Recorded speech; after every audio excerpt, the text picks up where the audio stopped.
Hello दोस्तों, आज हम पढ़ेंगे एंटोनिम्स। तो आज हम एंटोनिम्स पढ़ने वाले हैं। 300 वर्ड्स हम पढ़ने वाले हैं। 300 वर्ड्स हम पढ़ने वाले हैं एंटोनिम्स के। तो ये पार्ट 1 है।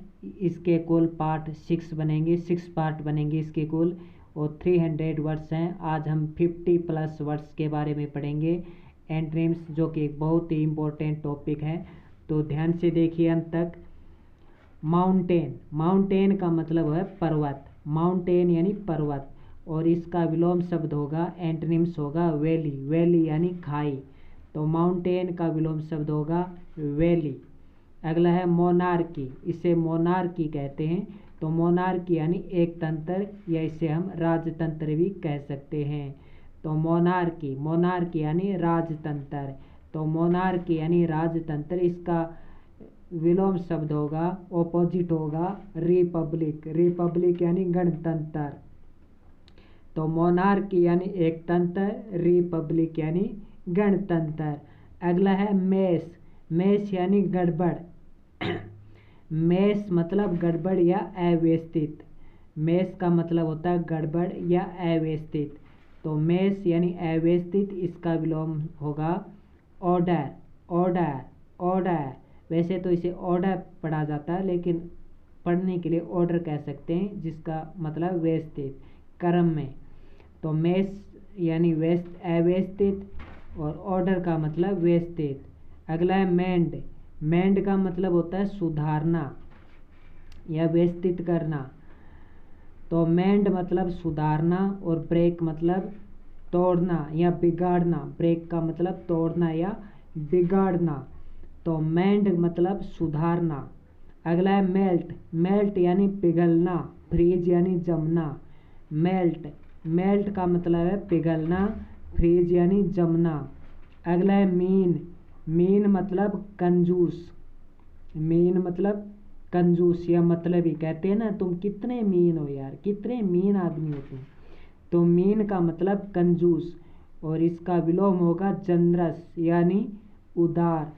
तो मीन का मतलब कंजूस, और जनरस का मतलब होगा उदार, जो परोपकारी। तो मीन मतलब कंजूस, और जनरस मतलब उदार। अगला है मार्वल्स। तो मार्वल्स, वैसे तो इसे मार्वल्स पढ़ा जाता है, लेकिन हम कहने के लिए मार्वल्स भी कह सकते हैं इसे। तो मार्वल्स यानी शानदार, अद्भुत। तो मार्वल्स का मतलब शानदार, इसका विलोम शब्द होगा टेरिबल, भयानक। अगला है लेक मतलब कमी। इसका विलोम शब्द होगा एबंडेंस यानी भरपूर। तो लेक का विलोम शब्द होगा एबंडेंस, भरपूर। अगला है जॉय मतलब खुशी, सैडनेस यानी उदासी। अगला है हुज मतलब बहुत बड़ा, विशाल कह सकते हैं हम। तो हुज यानी बहुत बड़ा या विशाल। तो हुज का विलोम शब्द होगा टीनी मतलब बहुत छोटा। तो हुज यानी बहुत बड़ा, और हुज का विलोम शब्द होगा टीनी मतलब बहुत छोटा। तो हुज का विलोम शब्द है टीनी। अगला है एफ्लुएंस। एफ है लैयूनेस है। एफ्लुएंस का मतलब अमीरी। पॉवर्टी मतलब गरीबी। तो एफ्लुएंस यानी अमीरी, यानी जो बहुत अमीर लोग होते हैं। और पॉवर्टी यानी पावर्टी, ये पावर्टी होता है, पॉवर्टी नहीं बोलते इसे, पावर्टी। तो पावर्टी यानी गरीबी, और एफ्लुएंस यानी अमीरी। अगला एट्रैक्ट का होगा डिस्पेल।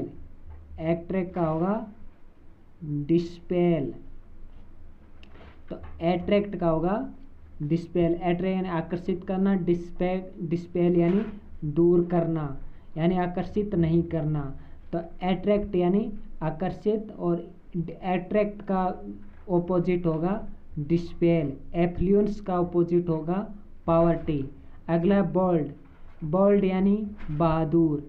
तो बोल्ड मतलब बहादुर, और इसका विलोम शब्द होगा टिमिड यानी डरपोक। तो ये टिमिड ही होगा। कुछ शब्द, कई शब्द ऐसे होते हैं जैसे वे लिखे होते हैं वैसे ही उन्हें पढ़ा जाता है। तो बोल्ड, बोल्ड यानी बहादुर, और इसका विलोम ऑपोजिट होगा टिमिड यानी डरपोक। तो बोल्ड का ऑपोजिट है टिमिड। अगला है कन्फेस। कन्फेस यानी स्वीकार करना, इसका विलोम शब्द होगा डेनी या रिजेक्ट। डेनी यानी इनकार करना, रिजेक्ट करना। तो कन्फेस का ऑपोजिट होगा डेनी। अगला चीरफुल। चीरफुल, वैसे ये चीरफुल नहीं है, चीरफुल नहीं पढ़ा जाता, इसे पढ़ा जाता है चीरफुल। चीरफुल, इसे थोड़ा लंबा खींचा जाता है, तो चीरफुल। चीरफुल, तो चीरफुल का मतलब है पर्सन, और इसका विलोम होगा ग्लूमी। ग्लूमी यानी उदास, उदास, उदास रहने वाला। तो चीरफुल का विलोम शब्द होगा ग्लूमी। अगला है कलेक्ट। कलेक्ट, कलेक्ट का होगा डिस्पर्स। कलेक्ट यानी इकट्ठा करना, डिस्पर्स यानी बिखरा देना, इधर उधर कर देना। तो कलेक्ट, कलेक्ट का विलोम शब्द होगा, कलेक्ट का विलोम ऑपोजिट होगा डिस्पर्स। Disperse, disperse. तो कलेक्ट, कलेक्ट का विलोम शब्द होगा डिस्पर्स। ये डिस्पर्स नहीं है, ये डिस्पर्स है, डिस्पर्स। अगला डिले। डिले यानी देर, और डिले का विलोम शब्द होगा हेस्ट यानी जल्दी। तो डिले यानी देर और हेस्ट यानी जल्दी। अगला है सेलो। सेलो यानी उथला, डीप यानी गहरा। तो सेलो का ऑपोजिट होगा डीप। अगला है स्ट्रेट। स्ट्रेट यानी संकीर्ण, इसका ऑपोजिट होगा ब्रॉड। तो संकीर्ण यानी ब्रॉड, यानी यह है संकीर्ण, जैसे यह संकीर्ण, और इसका ऑपोजिट यह है ब्रॉड। तो स्ट्रेट, स्ट्रेट यानी संकीर्ण, और इसका ऑपोजिट होगा ब्रॉड। तो स्ट्रेट का विलोम शब्द है ब्रॉड। अगला सेंट। सेंट यानी संत, और सिनर, सिनर यानी पापी, संत और पापी। तो सेंट, सेंट का ऑपोजिट क्या होगा सिनर। अगला सिंक। सिंक यानी डूबना, और सिंक, सिंक मतलब डूबना, और फ्लोट यानी तैरना। तो सिंक का ऑपोजिट क्या होगा, सिंक मतलब डूबना, फ्लोट मतलब तैरना। तो सिंक का ऑपोजिट होगा फ्लोट। अगला स्ट्रेट। स्ट्रेट ये थोड़ा गाढ़ा बोला जाता है, थोड़ा भारी बोला जाता है, और ये थोड़ा हल्का रूप में बोला जाता है, इसे बोलते हैं स्ट्रेट। और ये बोलता है स्ट्रेट, स्ट्रेट, और ये स्ट्रेट, स्ट्रेट, स्ट्रेट। तो स्ट्रेट मतलब सीधा, और कराव, कराव, कराव, तो इसे कराव, कराव नहीं बोला जाता, इसे बोलता है क्राव, क्राव। तो स्ट्रेट यानी सीधा, और क्राव, क्राव मतलब सीधा नहीं, ऐसे टेढ़ा मेढ़ा। अगला है सिंपैथी। तो सिंपैथी नहीं होगा, सिंपैथी होगा, सिंपैथी नहीं होगा, सिंपैथी। सिंपैथी का बनिए एंटीपैथी, तो एंटीपैथी। तो सिंपैथी का होगा एंटीपैथी। तो सिंपैथी यानी दया भाव रखना, किसी के प्रति सिंपैथी रखना, उदारता रखना, और इसका ऑपोजिट है एंटीपैथी। तो सिंपैथी यानी एंटीपैथी, यह सिंपैथी। अगला स्कैर्ड। Scared, scared, scared. तो स्कैर्ड का मतलब होगा धार्मिक, और इसका होगा सेक्युलर या प्रोफेन, सेक्युलर या प्रोफेन। अगला है तो स्कैर्ड यानी धार्मिक, तो स्कैर्ड का होगा धार्मिक का हो गया सेक्युलर या प्रोफेन। प्रोफेन जरूर याद रखें, ये पूछा जाता है इसका विलोम शब्द, कि स्कैर्ड का विलोम शब्द क्या होगा प्रोफेन। अगला है रिड्यूस। रिड्यूस, तो रिड्यूस का होगा एक्सपेंड। रिड्यूस यानी कम करना, एक्सपेंड यानी विस्तृत करना, विस्तार करना। रिड्यूस यानी कमी लाना, एक्सपेंड यानी विस्तार करना। तो रिड्यूस, रिड्यूस का ऑपोजिट होगा एक्सपेंड। अगला है रिविल। रिविल यानी रीविल, रीविल, तो रिवील का मतलब होगा पता चलाना, कंसील यानी छिपाना। तो रिवील यानी पता लगाना, कंसील यानी छिपाना। अगला है रिसीड, रिसीड, इसे कहते हैं रिसीड। और रिसीड का मतलब होता है पीछे हटना, रिसीड, रिसीड पीछे हटना, एडवांस आगे बढ़ना। तो एडवांस का मतलब वो भी एडवांस होता है, एडवांस का मतलब आगे बढ़ना भी होता है। तो रिसीड मतलब पीछे हटना और एडवांस मतलब आगे बढ़ना। फिर से देखिए, रिसीड मतलब पीछे हटना, एडवांस मतलब आगे बढ़ना। रेसिस्ट मतलब विरोध करना, सबमिट मतलब स्वीकार करना। तो रेसिस्ट मतलब विरोध करना और सबमिट मतलब विरोध नहीं करना, उसको बिना विरोध स्वीकार कर लेना या सबमिट कर लेना। अगला रिगिड, रिगिड यानी कठोर, फ्लेक्सिबल यानी लचीला। तो रिगिड यानी कठोर, फ्लेक्सिबल यानी लचीला। अगला ट्रांसपेरेंट यानी पारदर्शी और इसका होगा ओपेक यानी अपारदर्शी, ओपेक। तो ओपेक मतलब अपारदर्शी और ट्रांसपेरेंट यानी पारदर्शी। अगला है वाइल्ड जंगली, टेम पालतू।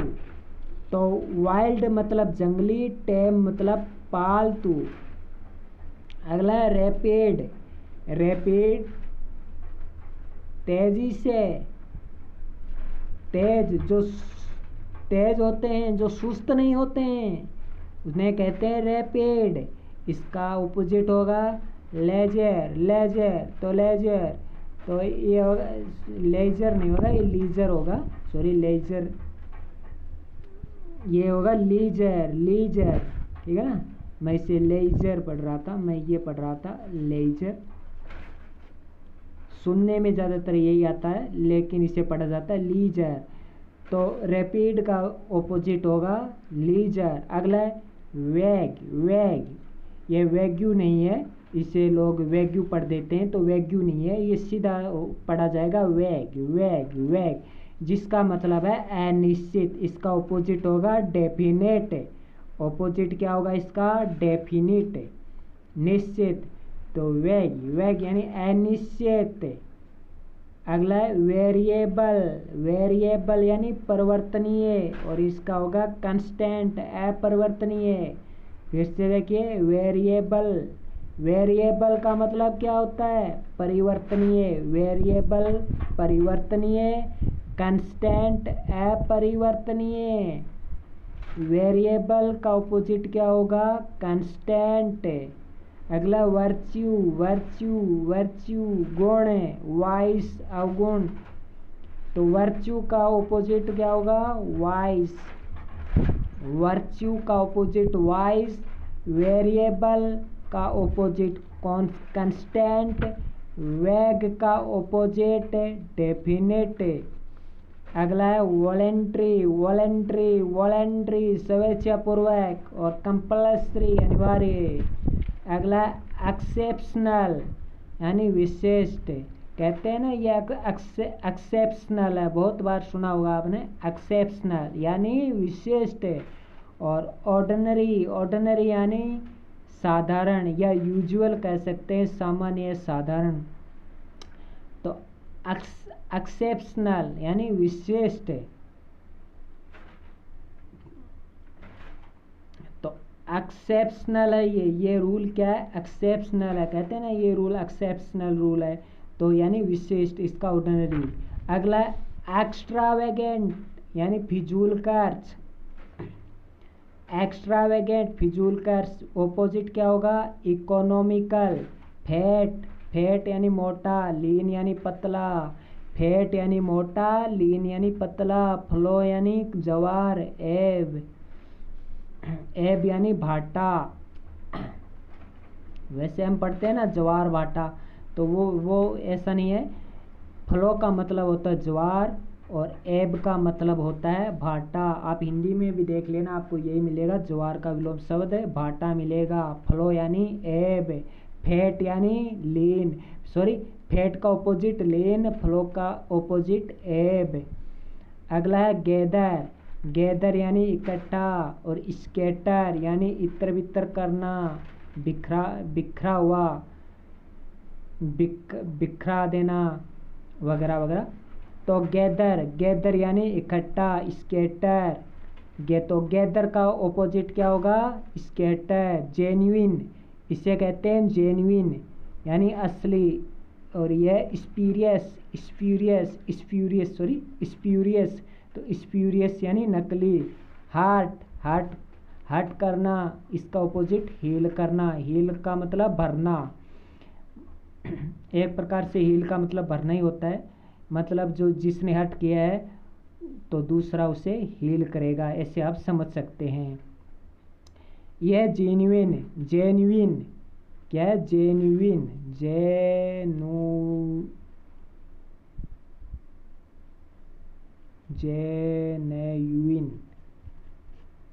यह जेन्युइन, तो जेन्युइन का मतलब है असली, स्प्यूरियस नकली। अगला है इनहेल, इनहेल यानी सांस लेना, एक्सहेल सांस छोड़ना। अगला है जोवियल, जोवियल यानी पर्सन खुश, और इसका होगा मोरोस, मोरोस है, मोरोज नहीं होगा, मोरोस होगा, ठीक है ना। आप पढ़ते हैं रोज, तो ये वो रोज नहीं है, ये मोरोस है, ये मोरोस यानी ए पर्सन। तो जोवियल यानी पर्सन और मोरोस यानी ए पर्सन। जस्टिफाई यानी निर्दोष ठहराना, और यह कंडेमन, कंडेमन, इसे कंडेमन भी पढ़ते नहीं है, इसे condemn, condemn, condemn, condemn, condemn, condemn पढ़ते हैं। तो जस्टिफाई का विलोम शब्द क्या होगा, condemn, condemn, condemn, condemn, condemn. तो जस्टिफाई का ऑपोजिट कंडेम। अगला लेमेंट, लेमेंट यानी शोक करना, रिजॉइस यानी प्रसन्न होना, कहते हैं ना लेमेंट। लेमेंट पोइम आपने पढ़ी होंगी, शोकपूर्ण पोइम, लेमेंट पोइम। तो लेमेंट यानी शोक करना, और रिजॉइस यानी प्रसन्न होना। अगला लेट, किराए पर देना, हायर, लेट का ऑपोजिट हायर, ठीक है ना, लेट का ऑपोजिट हायर होगा। अगला लिबर्टी, स्वतंत्रता, स्लेवरी गुलाम। मिसयूज, यूटिलाइज, मिसयूज का ऑपोजिट क्या होगा, यूटिलाइज। मिल्ड यानी सौम्य, और हार्श कठोर, हार्श कठोर का विलोम शब्द मिल्ड, सौम्य। कोमल, कोमल कहते हैं ना कोमल, तो मिल्ड यानी कोमल या सौम्य, तो मिल्ड का होगा हार्श। अगला प्लेंटी, प्लेंटी यानी बहुतायत, और स्कार्सिटी, स्कार्सिटी, ये स्कार्सिटी नहीं पता है, ये रे साइलेंट रहता है। तो प्लेंटी का होगा बहुतायत, और स्कार्सिटी का होगा कमी। तो ये तो था 50+ एंटीनम्स, एंटनिम्स। तो एंटनिम्स हमने 50+ एंटीनम्स पढ़ा, आगे पार्ट 2 जल्द आएगा। नमस्कार।